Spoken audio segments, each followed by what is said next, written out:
morning. Good to see everyone. I hope everyone had a great weekend. Just got off the practice field.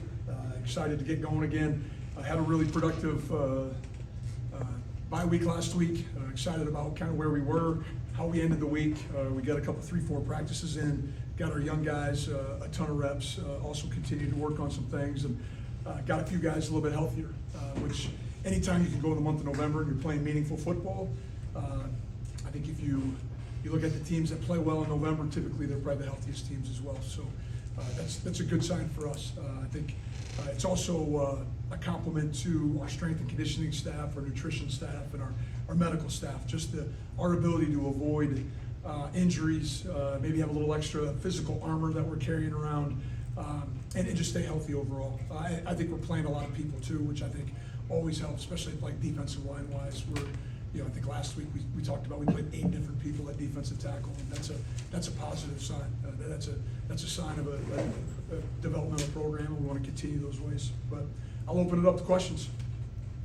Morning, Coach. Morning. You mentioned the health of this team moving into this home stretch, basically these final 3 weeks. What confidence does that give you, obviously, into moving into these 3 weeks with guys potentially feeling maybe as good as they can be going into these final? Well, that's the whole kind of philosophy of how we went about our week last week. Was one, trying to make sure we stayed sharp. We didn't let the rust accumulate, but also try to push health, weight, hydration, all those things that are going to allow us to continue to compete at a high level. And it's a balancing act a little bit. I mean, you gotta make sure that you get enough work in, but also make sure we're getting young guys work, trying to find that right spot for our football team right now. I think we did a good job. Very competitive week last week, and that enabled us or allowed us to come out with a good attitude after the week. I know, looking at statistics from the Boise game last week, the average starting field position very favorable for you guys. This Wyoming defense is a stingy one. Sustained drives, how important is it to get that against this Wyoming team, and how stingy is that defense from what you've seen? Well, I think they've done a really good job. Aaron, their defensive coordinator, has done a really, very sound job in limiting explosive plays. They tackle well, very fundamental, and very physical, I think, as a group. I think it starts with their guys up front. They got a couple of players up front. I think the one, Ben Florentine, defensive tackle, seldom comes off the field. I mean, he's on the field all the time. They got a defensive end, I think it's 40, Bryce Westland. Again, another young man, doesn't come off the field. And so you're starting to see, who their guys are, why they've had success. We have to be efficient on early downs, and then we have to, again, it's happened to us a couple different games where we've had administrative penalties. Delay a game, illegal substitution, false starts. We have to avoid those scenarios. 1st and 15 isn't a recipe for success. We gotta stay out of that situation. We gotta quit inflicting those negative plays on ourselves. And I think those are 2 easy ways for us. Again, easier said than done, but it's something that we're emphasizing this week and last week as we went into our bye week. You mentioned a physical front of this group. How crucial is it to win that battle for the run game specifically? Obviously, the strength of this offense, the way it goes. How much is it conversation-wise between what you're scheming versus what those guys can execute on Saturday in terms of the run game? Well, you're exactly right. I mean, we got to try to match their physicality or exceed it. We need to come up with some things where we can create some issues, run fit wise. Take advantage of either safeties or corner. We got to try to find what's the one-on-one matchup that we're trying to win with, especially with our backs right now. And I think we're putting together or have put together a good plan. We started last week, continue to emphasize it all week long, and it'll be exciting. I mean, we played well at times against Boise. We need to continue to play with that physical nature. Hopefully our kids understand that, if you win the time of physicality, you win the time of possession, you have a great opportunity to win games. Jason Jacks leads the nation in fumble recoveries. I don't know, is that luck or is that skill where he finds his nose with the football anytime Well, they turn over? I'm not going to say it. I wouldn't say it's luck by any means, but our team has heard me say that your value is determined by the distance from you and the ball. It tells me that he's around the football a lot, and hard to take those guys off the field. Coach, the conference has seemed to have favorites throughout the season pop up and then suddenly have a horrible game that makes it seem like it's anyone's chance to win at the end of the year, does that give you hope to instill in your team that despite some rough games during the middle of the year against Colorado State and San Diego State, that, you know, the conference is still up for grabs, I guess I I'd say? haven't really even broached that topic with our team, because all that matters is we gotta take care of business this week, and we gotta have a great week of prep, and find ways to win each day, and find ways to be competitive on Saturday. Forcing turnovers has been huge for you guys. How big is the turnover battle in terms of winning and losing each game compared to moving the yards down the field offensively? Sorry, let me rephrase that. Okay. How important is forcing turnovers in terms of the overall scale of the game? I think it's big. I think analytically, if you look at it, I think if you're +3, you win 80% of the games. If you're +1, you win 60%. So I think statistically, it tells you that you got to protect the football. The ball's the program. And on defense and special teams, you got to find ways to get your opponent to put it on the ground. And so you are what you emphasize. And Coach Benedetto and his staff have done a tremendous job of either starting each practice with some sort of ball security and or tackling circuit, just to reemphasize the little things that we want to continue to emphasize on a daily basis. And then the inverse of that, protecting the football, has been, in games that you guys have won this year, it's been one or less turnovers in every game, I believe. How important is it protecting the football? But I think it's answered both there. I mean, it's critical. You give extra possessions, you lose possessions, field position, all that stuff is incorporated into, turnovers and takeaways. And again, when you continue to talk about the ball is the program, I think that emphasizes, that we need to make sure that we have it. We need to have it offensively. We need to find a way for our opponent to put it down. Coach, we heard you talk about Wyoming's defense. Can you give a scouting report on their offense as well? Yeah, I think one of the rooms that I'm really impressed with is the running backs. I think they got three running backs that run extremely well. Samuel Harris, Teron Kelman, who had an amazing run at the end of the San Jose game. Jump cut, start, stop, very difficult to tackle, has some juice. But and then they're complemented by a really good offensive line. I think, an offensive line that hasn't given up a lot of sacks, offensive line that's played together, big physical, has some athleticism too. We'll get to second level. We got to do a really good job of trying to create some knockback, and it'll be a big challenge for us up front this week. And then have some receivers that have shown. Chris Dewar, Jalen Sargent, two of their top receivers. Chris Dewar has some electric speed, guy that's in motion. They're going to try to challenge your eye discipline with him at different times and utilize him not only kind of in some of the jet sweep game, but also they're going to get him out in space as well. Seems like this game, maybe more than any so far, the mentalities and the approaches might be the most similar. Is this a game where toughness truly wins between the two? It potentially could be. Go back the history of Wyoming, and I have a pretty good idea, having gotten to know Craig Bowl really well. I'm sure there's some similarities, some things that we emphasize that Coach Sawville is emphasizing in his team meeting today. That they need to win the line of scrimmage, need to eliminate explosive plays, and got to tackle really well. The fundamentals are going to show up in a game like this. And you mentioned the team getting healthier. Is there any specifics you can share on that front? Brock Liam will be back this week. Tight end, who we're excited about, was going to have a huge role for us during the season. He'll be back. DJ Lafitte is back practicing with us. So, those are two guys that have really, Brock has busted his tail, all season to get back to having an opportunity right now. Now we just got to make sure he's in shape and a little bit of conditioning. Thank you. You bet. Coach, what have you learned about the competitiveness of the Mountain West, and that any team can have anybody's number any week? I think one well-coached football teams, coaches try to find an edge each week. You have to be prepared, especially when you go on the road. Road victories are hard to come by in this league, and so you have to make sure that you're fully prepared in all three areas, and make sure that your kids are aware of kind of the traps that are out there.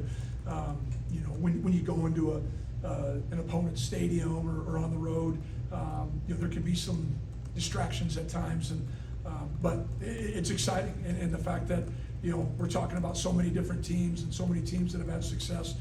It's nice to see some parity, but I think that's something that is becoming more and more commonplace over, the landscape of college football right now.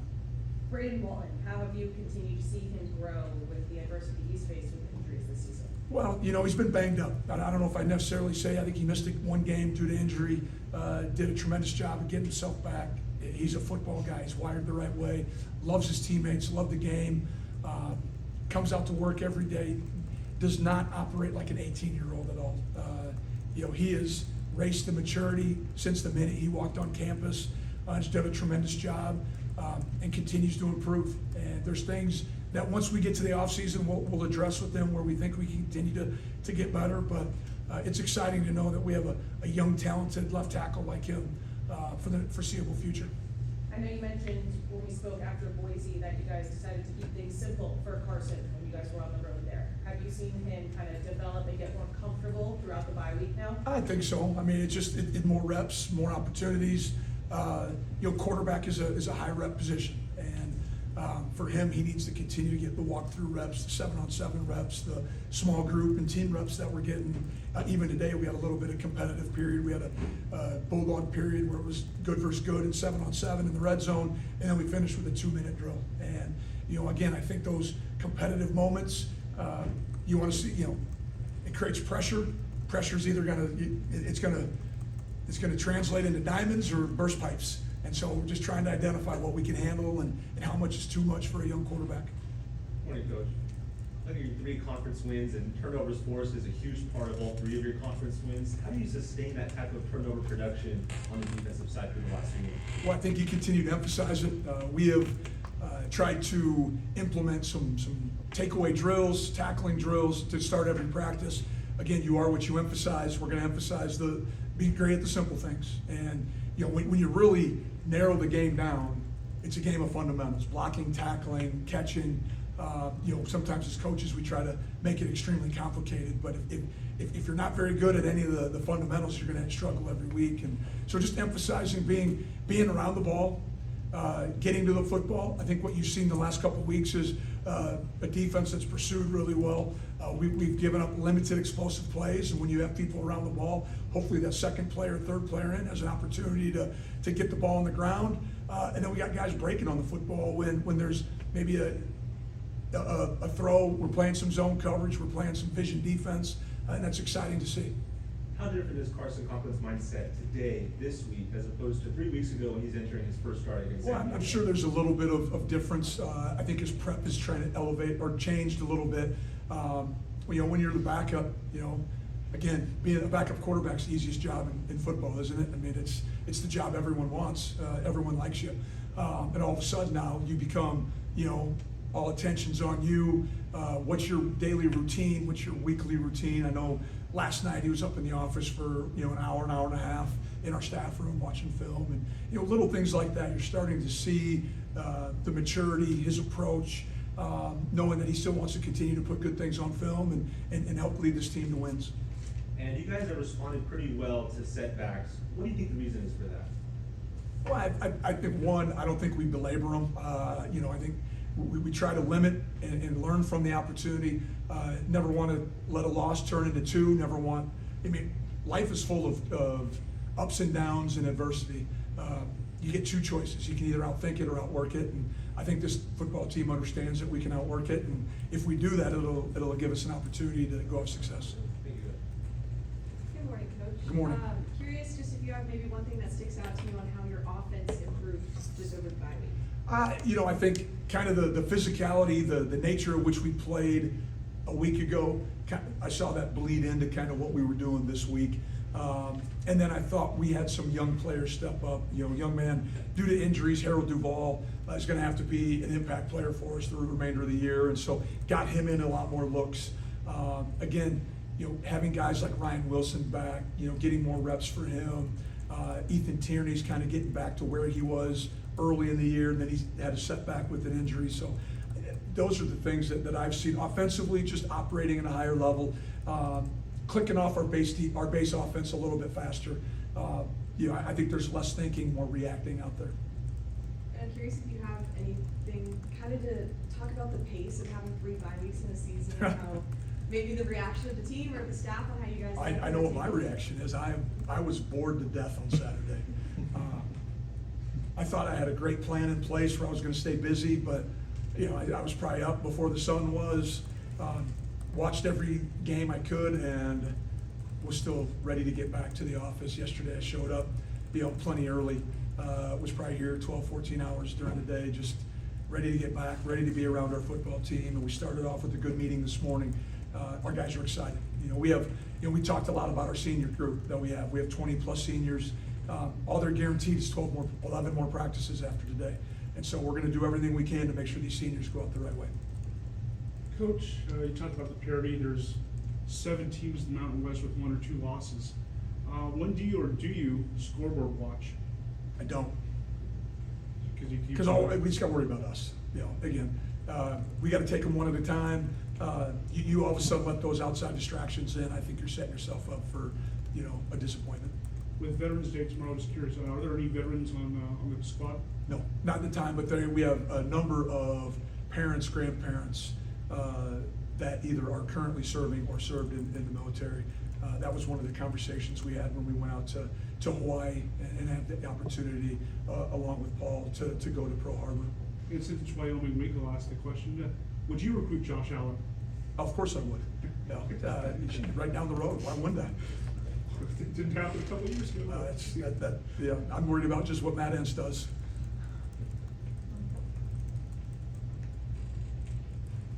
Coach, you finally have a homestand here at Valley Children's Stadium. This season's kind of had a little back and forth, a little swing.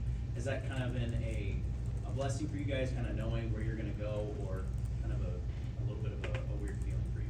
No, it's fine. I mean, I think most conferences never allow you to have more than 2 home games in a row. So when you do have 2, I think it becomes a little bit, you know, abnormal.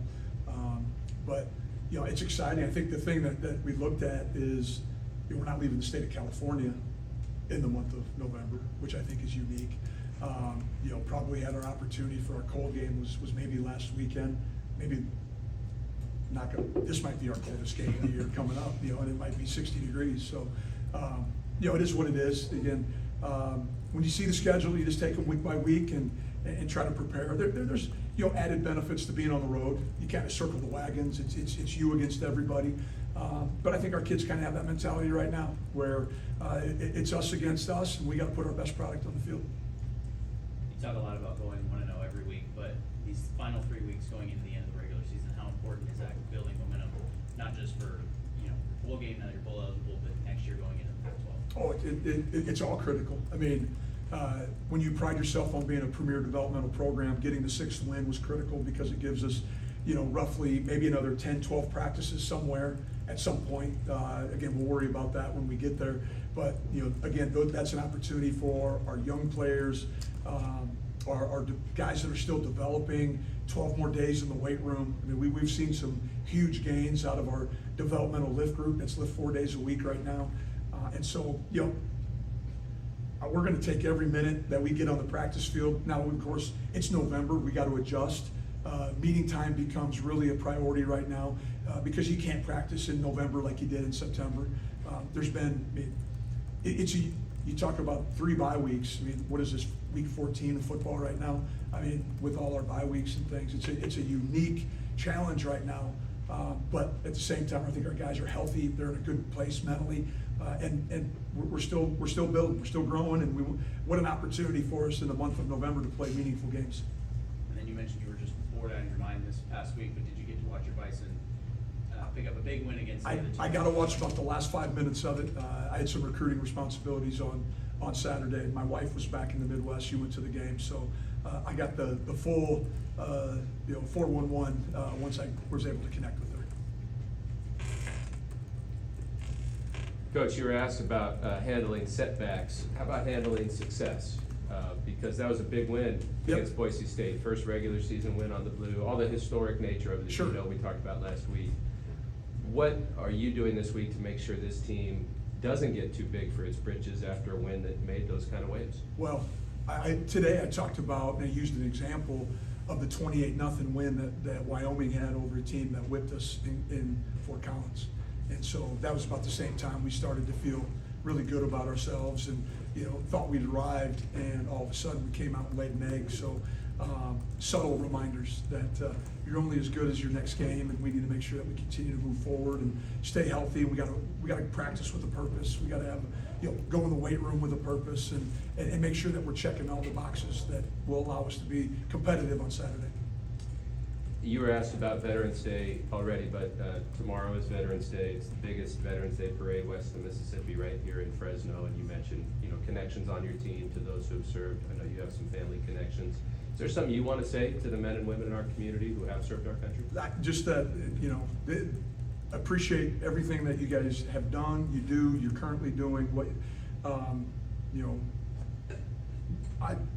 We still live in the greatest country in the world, and because of the people that have served protected our borders, fought overseas, done the little things. A lot of times football players like to talk about the grind, and that's one of the things that I don't allow. We're not allowed in our program. We get to play a game. This is easy. What those people have done, it takes a different type of person. It takes a special individual. And something you said last week got a lot of traction on social media when you talked about taking the iPads away after a quick second. Yep. and getting back to the fundamentals of team football, being present with each other. Should we expect that to continue the rest of the way? I think so. You know me as a superstitious person, so whatever we did last week, we're going to do the exact same thing. And like I said, I've been wearing the same socks for 2 weeks now. So yeah, but I just think there's something to it. It's a relationship. We're a transformational program.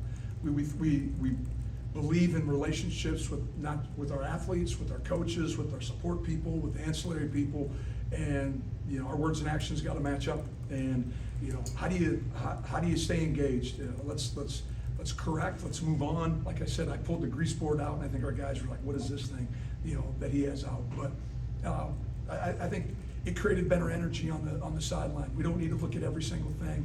We have great teachers. Give the teaching point. Give the pieces of information they need. Let's move on. Let's go play fast instead of cluttering our minds with a whole bunch of other things that we're worried about.